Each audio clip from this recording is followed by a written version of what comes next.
মদিনার বাজার দিয়ে নবীজি যাচ্ছেন, নবীজির একটা ওট পছন্দ হয়েছে। তো নবী ওটের মালিকের কাছে গিয়ে জিজ্ঞেস করলেন, ভাইয়া এই ওটটার দাম কত?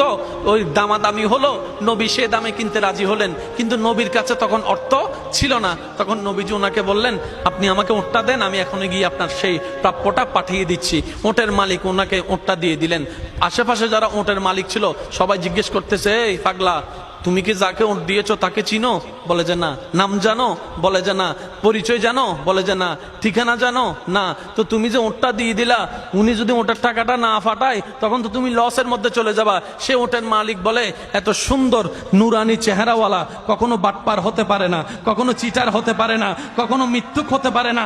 ওনার চেহারা দেখেই তো আমি ওট বিক্রি করার আগে মনটাই বিক্রি করে দিয়েছি, মনটাই বিক্রি করে দিয়েছি, মনটাই বিক্রি করে দিয়েছি। তোমরা যাই বলো, আমার মন বলে উনি আসবেই আসবে, টাকাটা পাঠাবে পাঠাবে। এই কথা বলতে না বলতে কিছুক্ষণ পরে নবীজির একজন সাহাবা এসে বলছেন, একটু আগে একজনে ওট নিয়ে গিয়েছেন কাছ থেকে, ওটের মালিকটাকে একটু দেখতে চাই। উনি বলে যে আমার থেকে।